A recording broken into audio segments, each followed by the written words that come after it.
गुन्हेगारी जगतातील महत्त्वाच्या घटनांचा, मोठ्या गुन्हेगारी घटनांचा आढावा आपण वेगवान पद्धतीने घेऊया।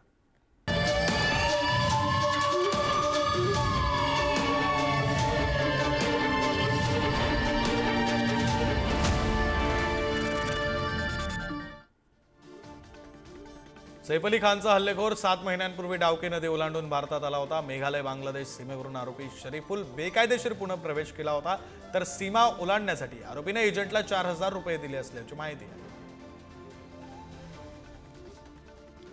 वाल्मिक कराडची आज 7 दिवसांची पोलीस कोठडी संपणार आहे आणि यामुळे वाल्मिक कराडला विशेष मकोका न्यायालयापुढे हजर करण्यात येणार आहे।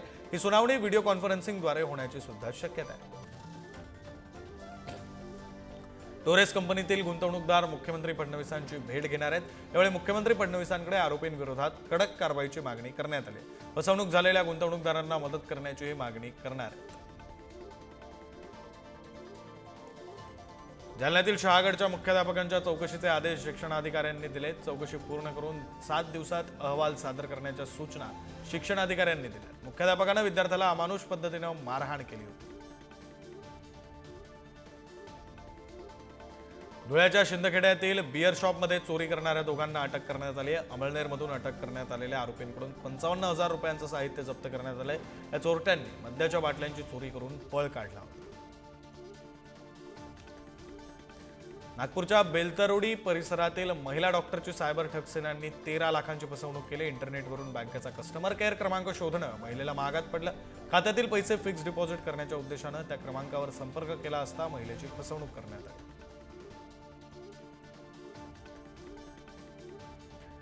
धुळे सेक्सटॉर्शन प्रकरणातील कारागृहात अटकेत असलेल्या 22 वर्षीय तरुणीनं गळफास घेत आत्महत्या केली। तरुणीच्या आत्महत्येमुळे एकच खळबळ उडाली। तरुणीच्या नातेवाईकांनी धुळे कारागृहाबाहेर आक्रोश सुद्धा केला। नांदेड रेल्वे स्थानकात मॉक ड्रिल करण्यात आली। गर्दीच्या ठिकाणी दहशतवादी हल्ला झाला तर त्याचा प्रतिकार कसा करायचा याचं प्रात्यक्षिक करण्यात आलं। या प्रात्यक्षिकात लोहमार्ग, नांदेड पोलीस, रेल्वे पोलीस, जलद कृती दल, श्वान पथक, अग्निशमन दलाचे जवान सुद्धा सहभागी झाले। बेळगावच्या न्यू वंटमुरीत प्रेम प्रकरणातून तरुणाला जबर मारहाण करण्यात आली। या मारहाणीनंतर तरुण बेशुद्ध झाला।